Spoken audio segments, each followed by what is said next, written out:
بسم اللہ الرحمن الرحیم نحمدہ ونصلی علی رسولہ الکریم اما بعد۔ عزیزان گرامی، مسائل الصیام کے 2 باب اور ان کے دروس کی تکمیل کل مکمل ہو چکی ہے۔ آج کا تیسرا باب کا پہلا مسئلہ،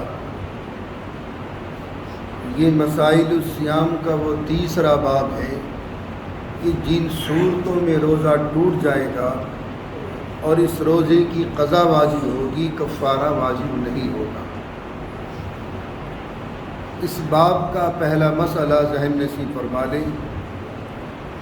روزے کی حالت میں بدرجہ یتم مجبوری داڑھ یا دانت نکلوایا، روزے کی حالت میں بدرجہ یتم مجبوری داڑھ یا دانت نکلوایا اور خون حلق میں چلا گیا تو اس صورت میں روزہ ٹوٹ جائے گا اور اس روزے کی قضا واجب ہوگی، کفارہ واجب نہیں ہوگا۔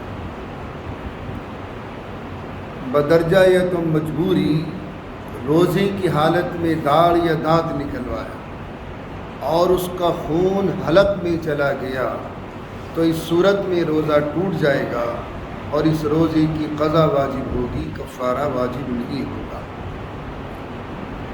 دوسرا مسئلہ، پیریا کا مریض ہونے کی وجہ سے مسوڑوں سے خون نکلا، پیریا کا مریض ہونے کی وجہ سے مسوڑوں سے خون نکلا اور وہ حلق میں چلا گیا تو اس صورت میں بھی روزہ ٹوٹ جائے گا اور اس روزے کی قضا واجب ہوگی، کفارہ واجب نہیں ہوگا۔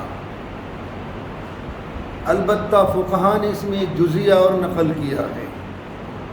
مسوڑوں سے خون نکلا لیکن خون کم ہے اور تھوک اس پر غالب ہے اور اس کا ذائقہ حلق میں بھی محسوس نہیں ہوا تو اس صورت میں روزہ بدستور قائم ہے، روزہ نہیں ٹوٹے گا۔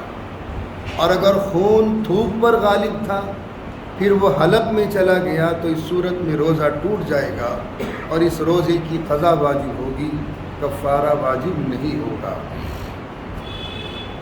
تیسرا مسئلہ، روزے کی حالت میں ناک اور کان میں دوا ڈالنے سے، ناک اور کان میں دوا یا تیل ڈالنے سے روزہ ٹوٹ جائے گا اور اس روزے کی قضا واجب ہوگی، کفارہ واجب نہیں ہوگا۔ روزے کی حالت میں ناک اور کان میں دوا ڈالنے سے، چاہے وہ سیال کی صورت میں ہو یعنی لکوڈ ہو یا پاؤڈر ہو یا صفوف ہو، کوئی سی بھی ادویات ہوں، ناک اور کان میں دوا ڈالنے سے روزہ ٹوٹ جائے گا اور اس روزے کی قضا واجب ہوگی، کفارہ واجب نہیں ہوگا۔ فضائل سورہ اخلاص، ایک فضیلت اور ذہن نشین فرماتے چلیں۔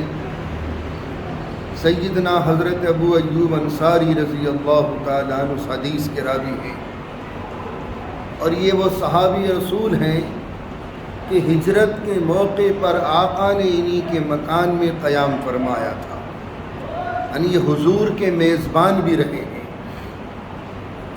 حضور پاک صلی اللہ علیہ وسلم نے ارشاد فرمایا، اگر کوئی تم میں سے ایک رات میں تہائی قرآن نہ پڑھ سکے، میرے صحابہ اگر تم میں سے کوئی ایک رات میں تہائی قرآن نہ پڑھ سکے تو ایک مرتبہ قل واللہ احد کی پوری صورت پڑھ لیا کرو، تہائی قرآن کی تلاوت کرنے کا ثواب ملے گا۔ انشاءاللہ باقی تفصیل